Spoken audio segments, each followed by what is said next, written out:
Bismillah, alhamdulillah, wassalatu wassalamu ala rasulullah, assalamu alaikum wa rahmatullah. Inshallah, this is the beginning of the new academic year. And as we begin this blessed journey, inshallah, together, it's very important to emphasize a number of issues. So inshallah, we make the best of this year. Tell you from experience, it's going to be very quick. Before you know it, you'll be coming at the end of the year. So we need to ensure that the little time that we are together, couple hours a week, that we spend this in the most beneficial way. And to do that, I'm going to run through two things: the timetable and also the summary of the course regulations. Now both are accessible in your resources section in the website, and also there's a longer version which is the student guidelines, which you can read in your own time. There's not enough time to go through that, but all the details are in there. But the summary gives you the most important points. So if you get your timetable and the summary of the course regulations, and then inshallah listen, and then continue to listen to what I'm saying. Okay, so now that you've got that in front of you, inshallah, the timetable, you'll see that this trimester 1, 2 and 3, the subjects are clearly defined there. There's 15 modules. The teacher that will be teaching you is also there, and also the dates. Now we will be inshallah in class from now all the way until the end of the course, except for 2 weeks in the Christmas holidays. Not because we celebrate Christmas, just because the venues are not available during that time, although it is the season to be jolly, as you know. So inshallah, that will be us all the way until the end of the second trimester. Trimester 3 is now falling into the holy month of Ramadan.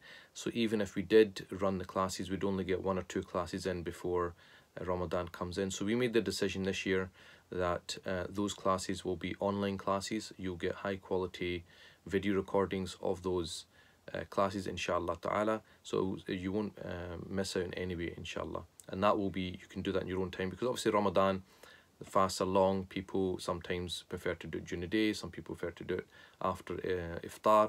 So it makes it flexible, and you can listen to it whenever you feel that you want. To note on the timetable is exam dates and also assessment date. So you have a number of exams.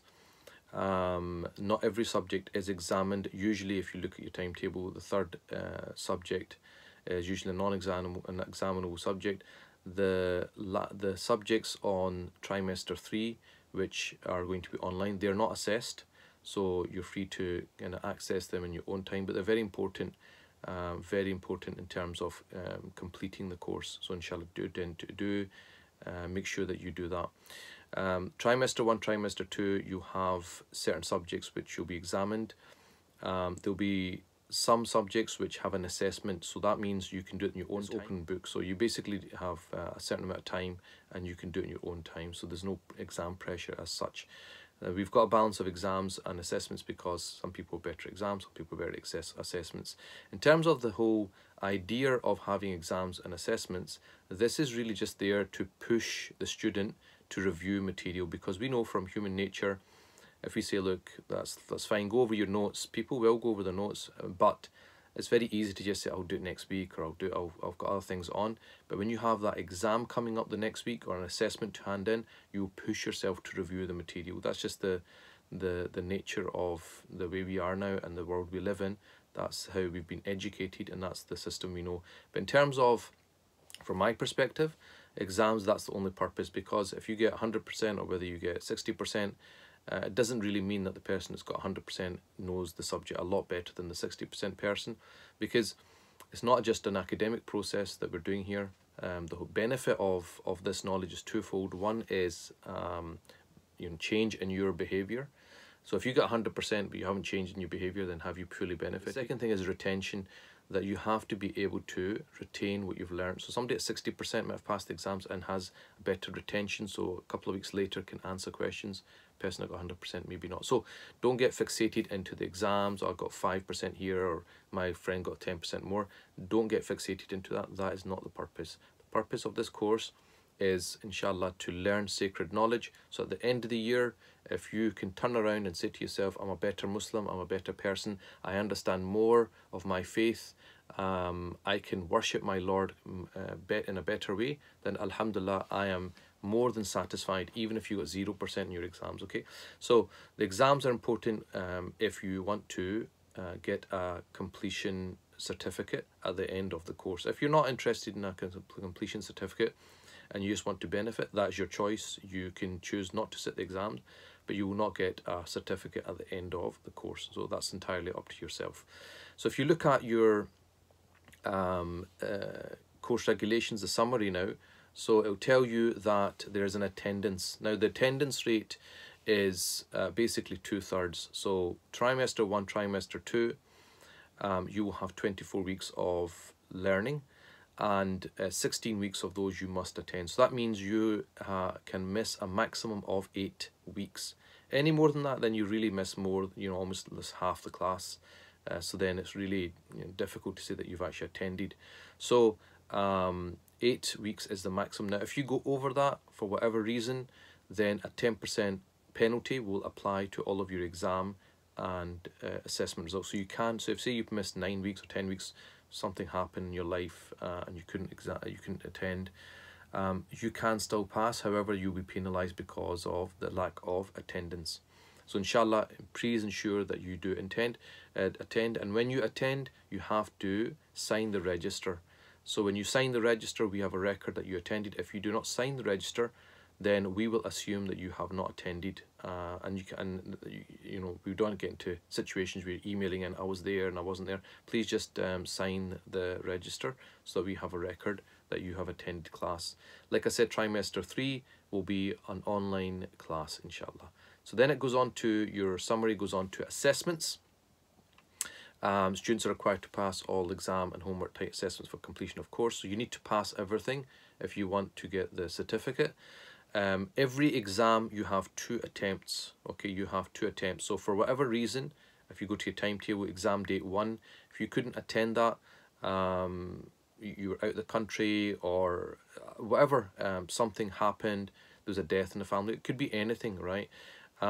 Because people's situations are so varied, we took the decision many years ago from experience that we would just give people 2 exam dates. So if you can't attend exam date 1, then please come and attend on exam date 2. It's clearly in your timetable. You don't have to contact us. We will tell you, the venue if there's any change in venue, but you will have 2 attempts. So if you can't do it the first attempt, you do it the second attempt. Now, if you do it at the first attempt but you fail, then again, because it's an exam date 2, you have the opportunity to retake that exam, but because it's a second attempt, you will have your mark capped at 69%. Now, you do not need to contact us if you can't attend the first day. So don't email us and say, well, I can't make it or this or that. That's fine. We understand people have their situations. However, just look at the exam date 2 and just make sure that you sit the exam on exam date 2. Now, for whatever reason, if you are unable to attend both exam dates for a particular subject, okay, however, you've attended all the other exams and passed them. So if you've passed everything else, but the only issue you have is that for whatever reason, unfortunate events led to you not being able to attend the first exam date, and when the exam date 2 came along, again, you were unable to attend. So you have 2 outstanding exams now, but you've never attempted them. You will be able to carry them forward into the following year. So in the following year, we run the course. It is your responsibility to get in contact October time and say, I have 2 exams from last year. I was told I can carry them into next year. Can you give me the new exam date times for date and time for exam date 1, exam date 2? So you will basically know that, but that's your prerogative because we have a new batch of students. We're looking at the new current students, and old students have to remind us because sometimes it can get missed, and this is just from experience, I'm telling you. Then you have homework type assessments. You will be given plenty of time to do these assessments, normally around 6 to 7 weeks to do that. So you have 6 to 7 weeks to do that, and therefore there's no excuse not to hand it in or to hand it in late. If you have, for example, if you're a university student and you have assessments around that time, that's fine. Then just you do your assessment earlier or later, but do it within that 6-7 week period. Because it's such a long period, we don't extend that period for anybody under any circumstance. Okay, so I'm telling you now, there's no extension for that period. You have 6 to 7 weeks. If you have things on towards the hand-in date, then do it earlier. If you've got things on earlier, then do it obviously later, but do make sure that you hand it in. Now, if for whatever reason you're unable to hand it in on the day, but you hand it in, say for example the next week, you'll get 25% deducted for every week that the assessment is late. However, you will have to hand in the assessment if you want to pass the course. So if you've passed all the exams and there's an assessment that you have not handed in, you will still be asked to hand in that assessment if you want to pass the exams, even though you may have a penalty there. Now, if you, for whatever reason, are not going to be in class because you're supposed to give in a hard copy of the assessment, if for whatever reason you cannot make it into class, then you can email it in for if it's earlier. And also if it's late, you should email it. Early assessments and late assessments have to be given in via email. However, it's on the day, you can bring in a hard copy and you just leave it there for the teacher and the teacher will take it away. Once the deadline is passed, you can't retake it. All you can do is submit it late. And lastly, number 9 says refer to your course regulations for detailed explanations. This is just a summary of the main points, which inshallah, it's just so you have quick access to them. But if you want detailed explanations, then go to the actual longer version, the course regulations, and you have all the details. And then lastly, it says all students are required to maintain proper etiquette at all times with both the teachers and fellow students, and reminded that they're in a state of worship when acquiring sacred knowledge and should observe proper mannerism in accordance with the dictates of sacred law. And that's because for us, this is not another course, right? It's not like another course, like if you're doing a course in biology or physics or whatever subject you're doing. This is a course where you're learning about Allah and you're learning about the Prophet sallallahu alaihi wasallam. This is a course which is not going to just benefit you in this life, but in the next life. Therefore, this is a course which, inshallah ta'ala, is going to be life-changing, and it has been life-changing for many students. And therefore, you should treat it like an act of worship. Okay, so when you're engaged in the class, it's like you're like in a state of worship. It's like you praying salah.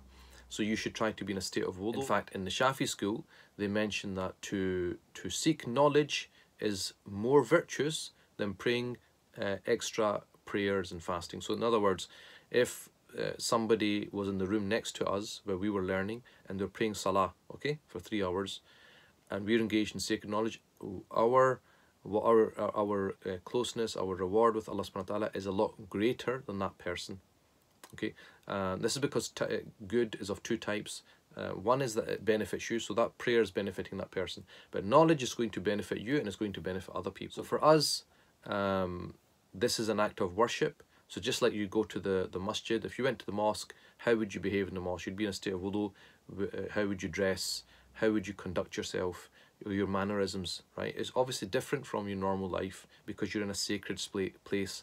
It's the same thing that you should have when it comes to class. Have the same attitude that you're in a sacred place. You're in a place where, I mean, this is, you know, amazing when you look at the hadith, that there's angels, specific angels that Allah subhanahu wa ta'ala has created that just seek out people who are seeking knowledge. So when you're coming, there's angels coming with you. There's a hadith, من خرج في طلب العلم فهو في سبيل الله حتى يرجع. Whoever goes out in the path of knowledge is in the path of Allah subhanahu wa ta'ala until they return, right? So which means if somebody who went to seek knowledge and died in that path, they're considered to be a type of martyr. So, you know, this is not to be taken lightly. Whoever seeks knowledge, Allah makes the way to paradise easy for him.